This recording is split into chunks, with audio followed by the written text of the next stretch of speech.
बिहार के बक्सर के रघुनाथपुर स्टेशन पर हैं और वो स्थिति दिखाने का प्रयास कर रहे हैं जो 140 करोड़ देशवासी सपने में भी नहीं देखना चाहते हैं।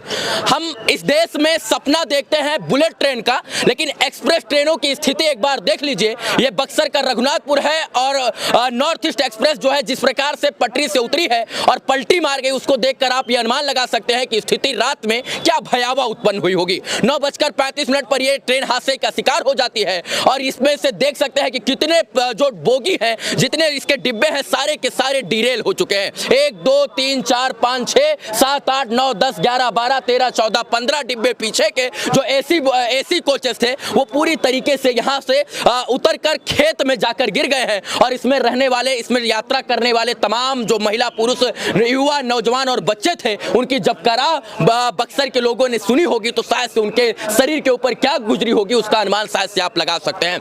ये इतनी स्थिति भयावह है कि इसका अनुमान आप इस बात से लगा सकते हैं कि सारे के सारे डिब्बे जो हैं वो पटरी से उतर गए हैं। क्या समस्या थी, क्या कारण था कि इतने तेज से जा रही ट्रेन हादसे का शिकार हो गई, अभी कुछ समझ में नहीं आया। 4 महीने के अंदर ये दूसरा सबसे बड़ा रेल हादसा है। इससे पहले बालासोर रेल हादसे ने पूरे देशवासियों की रूह को हिला कर रख दिया था और सबकी नींद उड़ा कर रख दिया था। आज बिहार के बक्सर के रघुनाथपुर में यह हादसा जो है ये सोचने का विषय है, गंभीर विषय है कि आखिर ऐसे हादसे क्यों हो जा रहे हैं। हम टेक्नोलॉजी की बात करते हैं, हम 21वीं सदी के आधुनिक भारत की बात करते हैं, हम जो है विश्व गुरु बनने का सपना देखते हैं, हम बुलेट ट्रेन चलने का सपना देखते हैं, हम हाई स्पीड रेल का सपना देखते हैं और इसके बाद एक्सप्रेस ट्रेनें इस तरीके से और पैसेंजर ट्रेनें इस प्रकार से जो है पटरी से उतर जाती हैं। ये कहीं ना कहीं गंभीर विषय है और इंडियन रेलवे को सोचना पड़ेगा। आज सवाल कई हैं, उन सवालों को सोचना है और बताना, उनका जवाब देना है कि ऐसे हादसे क्यों हो जाते हैं। बालासोर ट्रेन हादसा अभी ढंग से उभरा ही नहीं था, 300-400 लोगों की इसमें मृत्यु हो गई थी कि इस रेल हादसे ने पूरे देश की जो है रोटे खड़े करके और पूरे देश को झकझोर कर रख दिया है।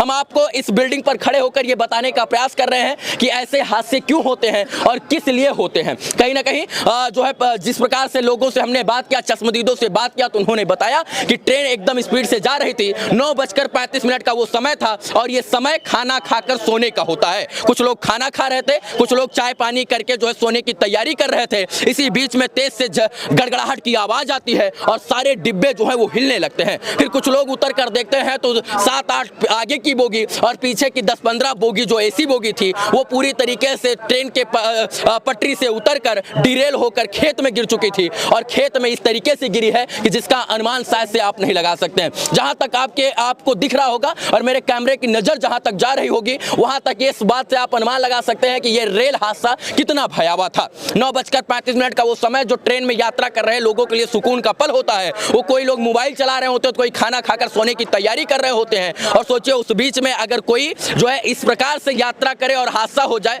तो उसके लिए क्यों जो है ये सवाल हो जाता है। क्यों हुआ, कैसे हुआ, इन तमाम सवालों का जवाब मिलना अभी बाकी है। लेकिन इस वक्त रघुनाथपुर स्टेशन पर जो है बचाव दल काम कर रहा है। जब बक्सर के लोगों को और रघुनाथपुर के लोगों को इस हादसे के बारे में पता चला तो अपने घर से चाय पकौड़ा ब्रेड, इसके बाद तकिया तौलिया लेकर बचाने का कार्य प्रशासन से पहले से शुरू कर दिए। यहाँ पर देखिए अभी एक जो है एक हाइड्रा आया है और ये डिरेल बोगियों को जो है साइड में करने का प्रयास कर रहा है। पूरी तरीके से ट्रेन जो है इस रूट पर चलने वाली सभी ट्रेनों को स्थगित किया गया है। आवागमन पूरी तरीके से ठप है और एक भारतीय इंसान एसी बोगी में इसलिए सफर करता है क्योंकि उसको लगता है कि हम सुरक्षित रेल यात्रा कर रहे हैं, एसी में रहेंगे तो हम बेहद सुरक्षित रहेंगे और हद से ज्यादा सुरक्षित रहेंगे। लेकिन एसी बोगी का क्या हाल हुआ है ये आप देख सकते हैं।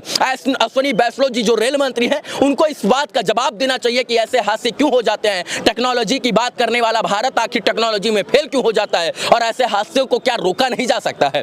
जब हमने चश्मदीदों से बात किया तो उन्होंने कहा कि जब ट्रेन चल रही थी तो लगा कि ये ट्रेन ओवर स्पीड है, मतलब बहुत तेज गति से जा रही है और इस ट्रेन में बबलिंग हो रही है। मतलब कि अगर ट्रेन में दोनों तरफ से एक झकझोर सा हो रहा था, मतलब पटरी पर चल रही थी तो ये किस जो है झकझोर हो रही थी, मतलब जो है बबलिंग कर रही थी, यानी इधर उधर ये ट्रेन घूम रही थी। तो इस बीच में ये हादसा हुआ और इसके बाद लोगों की माने तो उस वक्त का जो मंजर था वो भयावह था। 9:35 का वो समय 10 बजे तक लोगों को पूरी तरीके से, पूरे बिहार के लोगों को यह जानकारी मिल गई और तमाम लोग संवेदना व्यक्त करने लगे। लेकिन जो बक्सर के सच में इंसान थे वो यहाँ पर आकर मदद किए। इधर से उधर आप जाकर देख सकते हैं कि कितना बड़ा हादसा है, लेकिन इधर से इधर आप जाकर हादसे को नहीं देख सकते हैं क्योंकि प्रशासन ने पूरी तरीके से बैरिकेटिंग करके जो है पत्रकारों के जाने पर मनाही कर दी है क्योंकि आप उधर नहीं जा सकते हैं। बाकी ये बोगियां आपको बता रही होंगी कि ये आधुनिक भारत नहीं बल्कि एक पिछड़े भारत की मिसाल है और इसको जरूर सुधारना होगा, क्योंकि बालासोर से और बक्सर से हम सबक नहीं लेंगे तो आने वाले समय में जो है ह्यूमन एरर जिसको हम बोलते हैं कि जो है मानव गलती की वजह से ऐसे बहुत हादसे हो सकते हैं। दूसरी बात यह है कि अश्विनी वैष्णव जी क्या इस मामले को लेकर जो है इस्तीफा देंगे, अगर इस्तीफा देंगे तो कब देंगे, और अगर ये इस्तीफा नहीं देते हैं, इससे इस्तीफा नहीं देते तो ये सवाल है कि भैया ये लोग सत्ता के भूखे हैं ना कि जो है लोगों के मरने और जीने से इनको फर्क पड़ता है। बाकी ये स्थिति है, इस स्टेशन को जो रघुनाथपुर स्टेशन था इसको मॉडल बनाने की कोशिश की जा रही थी और बताया जा रहा था कि इसको मॉडल स्टेशन के तौर पर विकास किया जाएगा, लेकिन भारत के मॉडल ट्रेनों की स्थिति ये है कि आप जो है इस बात से अनुमान लगा सकते हैं कि उनके 120 किलोमीटर प्रति घंटा से चलने वाली जो रफ्तार की ट्रेनें होती हैं वो 120-110 के स्पीड से जब चलती हैं तो डीरेल हो जाती है और प्लेटफॉर्म को फाड़ती हुई सीधा जो है मौत के गाल में समा जाती हैं। ये आपको भयावह मंजर थोड़ा दुखित कर रहा होगा, परेशान कर रहा होगा, लेकिन जो हुआ है वो सच में बहुत गलत हुआ है और जिस प्रकार से ये हुआ है इसकी अपेक्षा शायद से हम ना कर रहे थे, ना 140 करोड़ देशवासी कर रहे थे, ना कोई भारतीय कर रहा था। सपने में भी नहीं सोचा था कि इस तरीके का हादसा हो जाएगा। बालासोर के बाद ये सबसे बड़ा रेल हादसा इस साल का और इससे हमको सबक लेना है, सबक नहीं सबब भी लेना है और इसको सुधार रहे। हम टेक्नोलॉजी की बात करते हैं, कहाँ गई टेक्नोलॉजी? अगर टेक्नोलॉजी थी तो ऐसे रेल हादसे को रोका क्यों नहीं गया? अगर इसमें मानव जो है ह्यूमन एरर था, मानव की गलती थी तो क्यों थी, किस प्रकार से थी और ये हादसा क्यों